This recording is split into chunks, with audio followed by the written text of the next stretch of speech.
This is Houston. Say again, please. Houston, we've had a problem.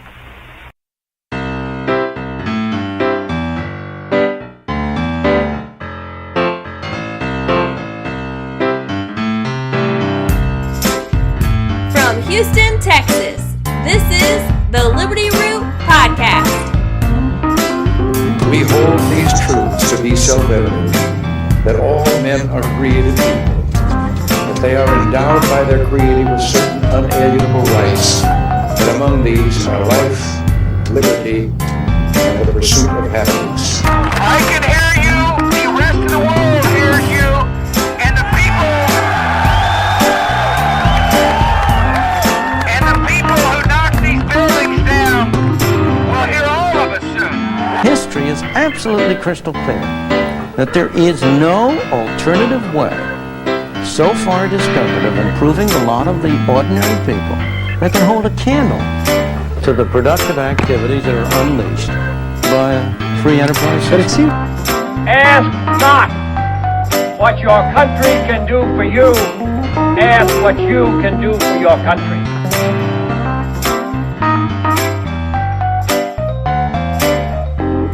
Hello, everybody, and welcome to the Liberty Root Podcast on this 11th day of October 2017. And I'm all giddy because fall is my absolute favorite season of the year. And when I grew up in the Midwest and lived there for most of my life, and I always loved when fall came because I always loved, the cooler weather, the changing leaves, things of that nature. And when I moved to Texas, I wasn't really sure what to expect. Well, there's only about a 10-degree differentiation between spring, summer, and fall, I've come to find out. But today was actually the first time that I've got a little taste or glimpse of fall. It was about 83 degrees with low humidity, a slight breeze, and it was really, really nice. And so I went out on the patio with a glass of strawberry lemonade, and I was enjoying all this beautiful weather that we have. And I heard something coming inside the home, and it sounded like the same record that I've been hearing for a really, really, really long time.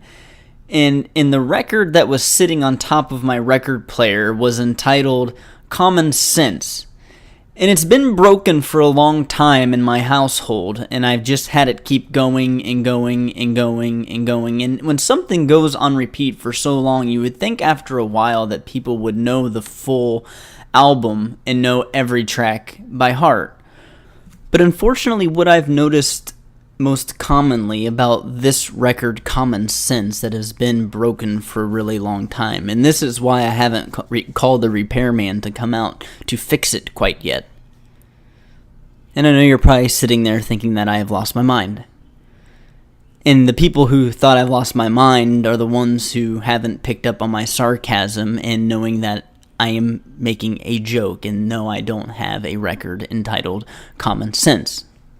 The point that I'm trying to make is that I feel like I have been the record, and I've been saying the same things over and over and over again without getting any traction or going any real distance.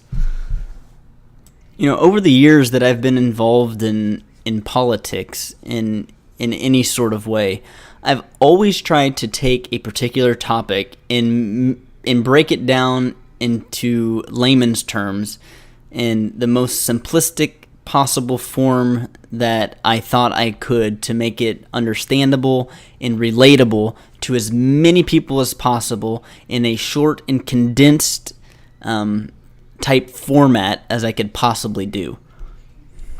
And you get that good feeling at the end of really researching something and really, because at the beginning it may not have made sense to you exactly, but you took the time and you researched something and you got it and you want to break it down into a simpler way so others can grasp the concept, and you think you're doing great, you think you're doing so good, and then that first debate pops up where you can implement the stuff that you've known, that you've studied, that you've researched, and you feel great about it, and you feel bad about it, and you feel terrible about it. And then you sit and wonder, did I just waste my time?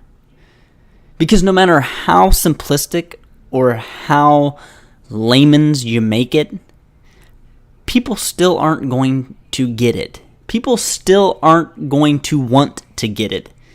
Either they've been indoctrinated by a parent, by a relative, and that's just how they know to think and not think for themselves and actually step out of their comfort zone and really dive into things for themselves. I don't know what the case is when it comes to issues like that, but what I'm finding more and more as I get older, I'm becoming more of an individualistic type thinker. And that's a good thing. That's a very good thing. Break away from the pack and you start diving in and researching things for yourself. And the more I become an individualist type thinker, the more better I feel about myself, because I'm not linked or directly tied to someone else's beliefs or somebody else's, thoughts or emotions on certain subjects or topics. If you think like a true individual, you want to find things out for yourself without being influenced by anybody else or anything else. And I feel as though now that I, along with individual thought and just basic common sense, and if you can have, and this is the key to 80% of it, if you have just a concept of basic common knowledge, common sense, your eyes will be opened to so much more deep thought, so much more individualistic thought. You'll feel better about yourself. And people will say, well, common sense is innate. Everybody's got common sense. Look around you. Do they? Do they have common sense? I mean, we live in a society where protect and serve, the saying protect and serve, now means beat down and racial profile according to half the country right now. The police are the bad guys. Is that common sense? Is it common sense to take the life of an unborn baby? Is it common sense to kneel for our national anthem and show disrespect to our country that way? Is it common sense to blame the gun when a deranged lunatic is behind the trigger, killing multiple people? Is it common sense? Ask yourself that. That's the country we live in today. I wish we had a record entitled Common Sense, because I'd buy it for everybody. But we don't. People just don't have that in them. And common sense is going by the wayside. It's going away. We're so wrapped up in what everybody else is doing, what everybody else is saying, what everybody else believes, and it's all really pretend. It's your face buried inside of an electronic device for 12 hours a day. What happened to the days of just going outside for a walk with nothing in your hands? And when is the last time, and I ask this honestly, when is the last time that something happened in this country, whether it is a celebrity got engaged or it's a tragedy like we just saw in Las Vegas, when is the last time where you instantly thought critically for yourself over a situation or on a situation? Or did you instantly unlock your phone with your 4-digit PIN, go to a news source and saw what someone else from a different news source was saying? That influences your thought process. I'm not saying that's bad. I'm not saying don't go to a news source, because that's how you get information fast. But think for yourself. Dissect it yourself. Investigate yourself. And that's what brings me back to my earlier point. I've been feeling kind of down on myself because I felt like I've been working really hard to try and simplify things in an easy manner for people to understand. And what they throw back at me is the opposite of common sense. So I'm not going to stop being a broken record, and I'm not going to stop trying to push everything and all that is liberty, and everything and all that is Americanism, and everything and all that is constitutional, and everything and all that is simply just common sense. And I'm not saying that I'm right. I'm not saying that you're wrong. If you differ in opinion with me, it doesn't mean that you don't have common sense. But if you do have common sense and I have common sense and we're still on separate aisles of an issue, we can still have a cordial discussion and debate. But it's for the ones who just go with what society is doing. Just these people who hate America, who have so much hate in their lives. For these people, I'm going to keep doing what I am doing, and that's what brings me into what we're going to be doing tonight, and it's just based off of a little word, and it's called statistics. You can tune me off now if you want to, because I'm going to throw a lot of information at you really quickly, just showing the hypocrisy from liberals and from people who just do not get it. I'm hoping that by me being a broken record, I eventually, over time, if I can just get one person where it clicks, where they get it, I have done my job. Let's begin, shall we? Just less than 12 hours after the terrorists killed those people in Las Vegas, the liberals were all over the news saying how we need stricter laws on gun control. Their ultimate dream is no guns. Obama himself even said we need to implement some of the laws that Australia is doing. Well, if you don't know what Australia is doing, they pretty much forced everybody to bring their weapons to a dump pit to be melted down and completely destroyed. Well, what happened after that? Violent crimes spiked. Coincidence? I don't think so. See, the liberals want you to believe that just by taking the guns away from law-abiding citizens, that pretty much all guns just instantly disappear. Well, let's dig into the numbers just a little bit. Let's see who is responsible for gun crimes. 3% is unknown. 18% are legal gun owners. And 79% are committed from guns which were stolen and being used illegally. So if you took the numbers, in 2016, there were a total of 8,124 homicides, according to the FBI. If you took that 79% of that 8,124, you get 6,417 murders committed with stolen guns. So you tell me, by taking the rights of law-abiding citizens, their constitutional rights away, I mean, is that number just going to magically go to zero? Is that what the liberals think? That it's just going to go to zero? No, just the opposite.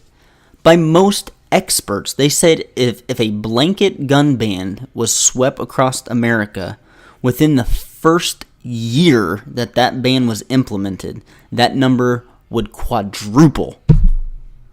Now, why is that? Common sense. You arm America. America can protect itself. You can't stop all thugs and gangsters and gang members from getting guns and using them unlawfully. Whether you pass gun control or you uphold our Constitution. Either way, you're going to have bad people doing bad things, but those numbers are just going to greatly increase when you disarm America.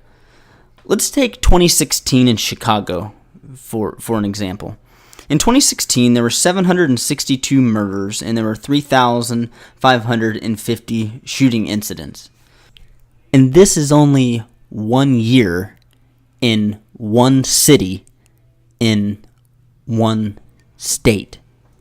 And it's been proven in Chicago that when you arm law-abiding citizens with firearms, crime dropped 80%. But it didn't fit the agenda of the liberals, so they added stricter laws on guns in the state of Illinois, and crime went through the roof. You remember this little thing we talked about earlier, common sense? Do you?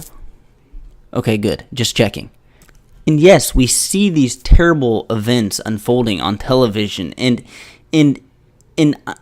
a part of me can understand the rush to that judgment. But when you look at the overall numbers and the overall statistics, when you blanket a gun ban on this country, the numbers are in front. I mean, the numbers are easy to look at. I went to Google and found these numbers. Anybody can find these numbers. Why is it so difficult to get this through their heads that guns aren't the issue? You know, in a moment of crisis, that's when they jump on it. Mainly, they jump on it in a moment of crisis because they think people are fragile in that state, seeing that all over the news, and that's our time to act if we want an uprise in the people, and have them second guess themselves and think, maybe this is a good idea. And they know the numbers. That's what I don't get. That's why when you bring numbers and you bring common sense into a debate and they have nothing to come back at you with, that's what I don't understand, that disconnect. Like, where does that disconnect happen? And they're so concerned about the lives lost. We've seen so many children killed in Sandy Hook. So many innocent lives in Orlando. So many lives lost, tragically lost in Las Vegas. You know, we've seen all these tragedies of life lost. And do you remember that number I talked about in 2016 where gunshot homicides were 8,124? Well, how about the life lost from abortion? You want to know what that number is? A year in America alone?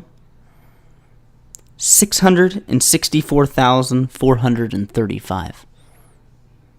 But we support the woman's choice to kill. We support it. And I was this is kind of a little side story. When I was living in Germany for about 2.5, 3 years, I had a liberal friend that I was staying with for a while, and we got on the subject of abortion and with guns and all the hot button issues that are going on. And when we got to the topic of abortion, I was telling him how we kill all the way up until the mother's ready to give birth, and he couldn't believe me. He thought that was terrible because in Germany, I forget how many weeks, but after a certain amount of weeks, it's illegal to have an abortion. And he didn't believe me. He thought that was so terrible, that was so wrong, and he even knew that was murder, and he didn't believe me. So we had to go to Google and look it up, and he was shocked. But then he tried to backtrack and try to justify it by saying, well, maybe Germany needs to look into. That's the mindset of liberal. It's so sickening and corrosive. There is no difference in the quality of life from those people who were attending that concert in Vegas, who so tragically lost their lives, than the fertilization that takes place at conception. There is no difference. Within 12 hours of conception, the chromosomes pair in the first human genomes form. By the 16th day, we start to see rise in specific body parts. Day 18, the heart beats. How can they not see life to be as important? And it's amazing to me how they can be so polar opposites. Ban guns to save lives, but encourage women to kill babies. Is that common sense? Does that make any sense? I mean, do the liberals think that everybody who was killed by a gun? Did they think that they bypassed the developmental stage of their life and they were just here? I mean, how did they come to be? Life begins at conception and ends with death. There is no other way to see it. There is no other vantage point. Just the same thing with this gun debate. There is no other vantage point that makes any sense. You remove guns, murders increase. You give the Americans their constitutional right to protect themselves and their family. Numbers go down. If anything, we hope no one ever has to use a gun, but if anything, it's a deterrent. If everybody was able to legally own guns in their home, it's common sense that a robber isn't as likely to knock on your door or bust on your window and take you for everything that you have. And it's unbelievable to see these late night talk show hosts go on their shows and talk about, we're so against guns. But I can almost guarantee you that every single one of those people has a security detail and they have guns. Hillary Clinton, so against guns. Her security detail, they most definitely have guns. So you're meaning to tell me that if one of our lib friends who are anti-gun is at home one evening with her family and someone comes busting through their window with guns, grabs the children and rapes the children in front of the parents,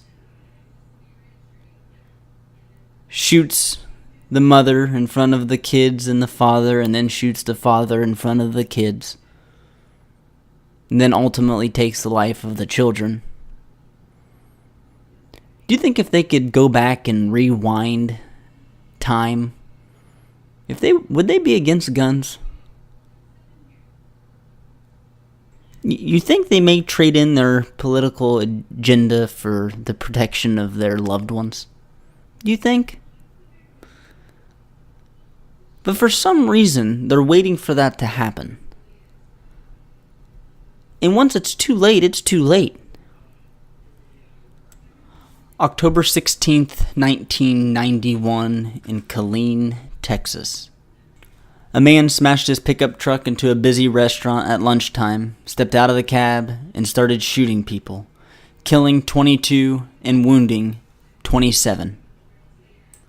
The police arrived eventually and shot the man, wounding him, and eventually the man turned the gun on himself, taking his own life. And one of the survivors of the shooting was Dr. Susan Gratia Hupp.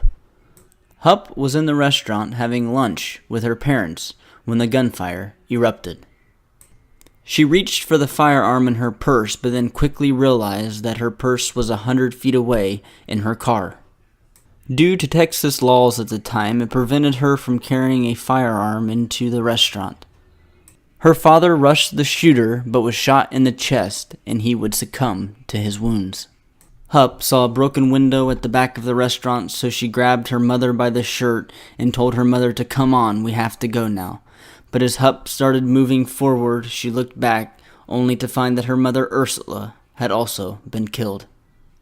22 innocent people lost their lives that day, but if Texas laws would have allowed her to carry her gun, this story would have a much different outcome. In court, Hupp testified to the Texas Supreme Court and said, I'm not mad that the guy killed 22 people, including my parents, at the Killeen restaurant years ago. How can I be mad at a rabid dog? I blame the politicians that legislated away my right to protect myself and my family. America, these are the stories that we need to be hearing on the news when it comes to the gun debate. But until then, I guess the good old record of common sense will play on. Back in a minute.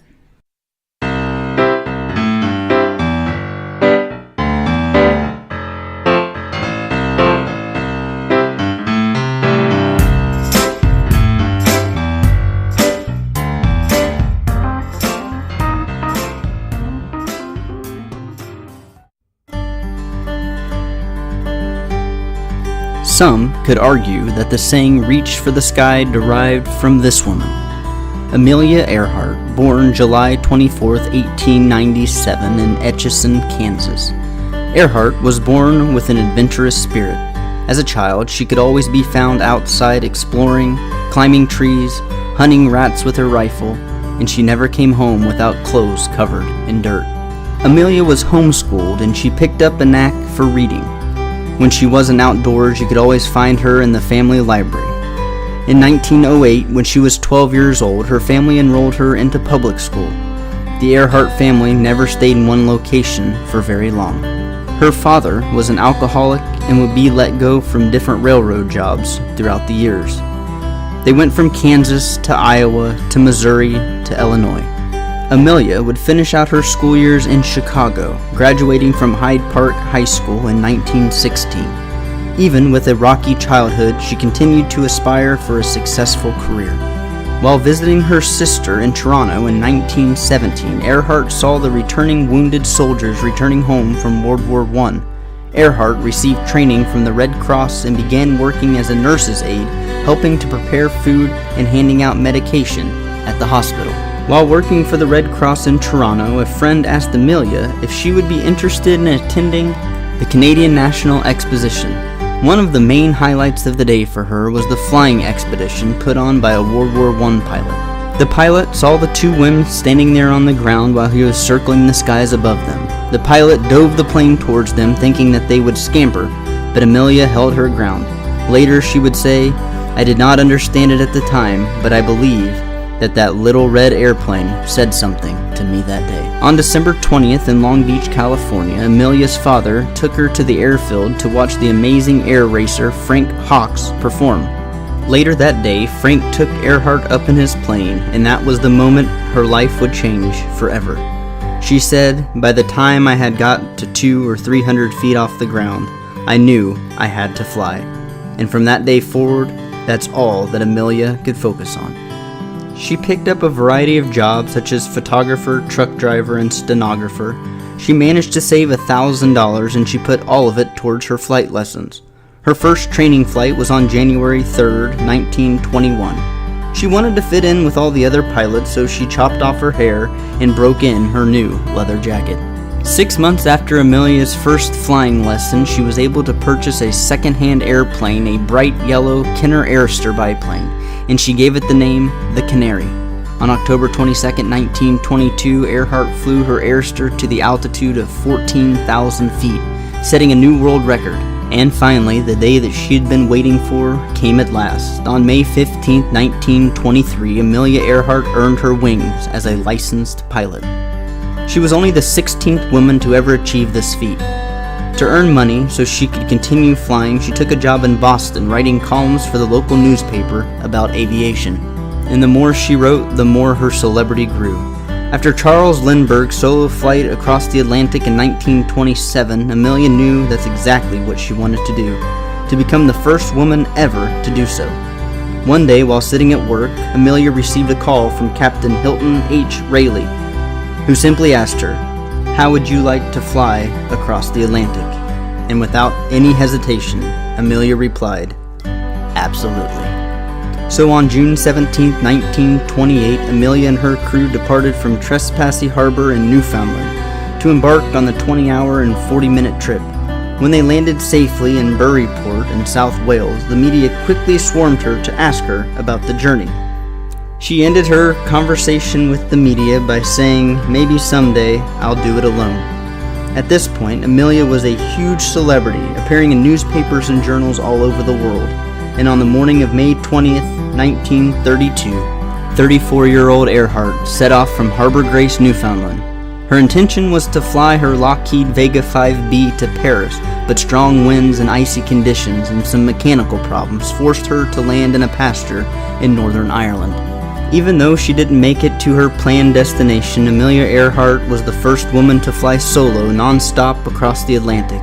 Over the next few years, Amelia would go on to be the first in a lot of things. The first solo aviator to fly from Honolulu to Oakland. First aviator from Los Angeles to Mexico City. In between the years of 1930 and 1935, Earhart would set 7 world aviation speed records.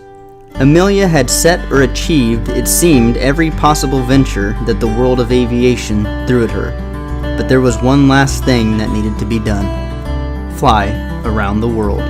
Her attempt would begin on May 20th, 1937, from Oakland to Puerto Rico to Brazil to the East Indies.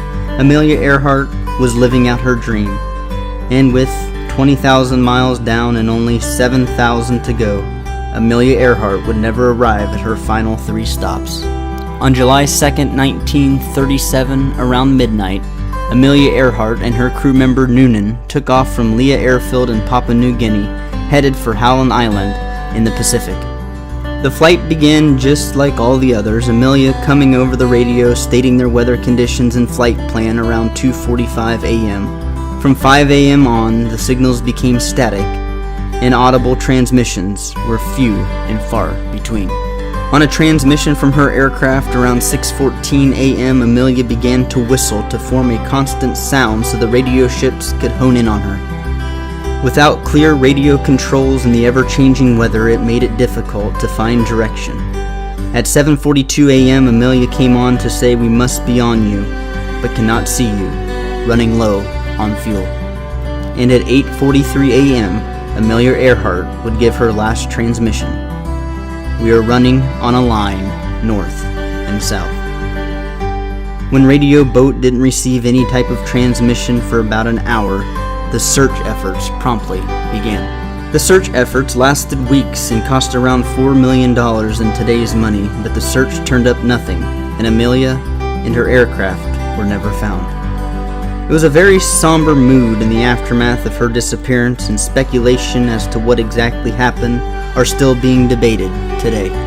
But one thing that can be said is Amelia Earhart took risks that most aren't willing to take. She took a risk with the profession that she chose, and her love for flight that ultimately cost her her life. But the impact of the life she lived and her desire and determination for never quitting and never giving up is something that should be instilled in all of us. Fight for your dreams and settle for nothing less.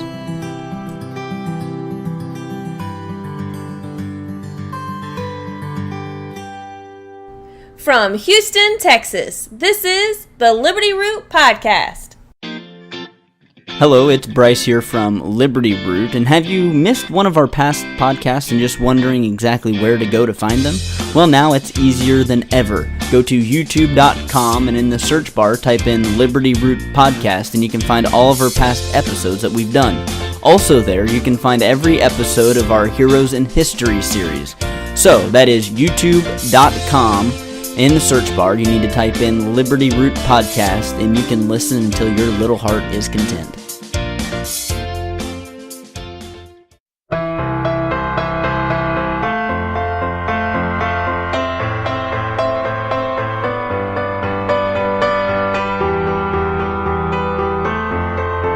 Due to some scheduling, the podcast is a little bit shorter this week. It should be back and better than ever next week, but we've reached that time in the podcast where we say goodbye. I want to cover a few things real quick. We're still partnering with National Down Syndrome Society. It's a great organization over there, and if you could help them out by donating, the website is gofundme.com/LibertyRootStands with NDSS. That's gofundme.com/LibertyRootStands with NDSS. Also, I am happy to announce some pretty exciting news here on Liberty Root Podcast. We are now on iTunes, so if you have iTunes, look for us in the search bar, just type in Liberty Root Podcast, and you can find all of our podcasts there. If you don't have iTunes, you can sign up. It's free, and all of our podcasts on there are free as well. They'll go on at about 9 o'clock Eastern Time, PM, every Wednesday when we wrap up here on the podcast. I want to thank you guys for being here with me tonight, and I look forward to every Wednesday spending this little bit of time together. And until next time, as always, remember, live life, restore liberty, and pursue happiness. Have a great night, everybody.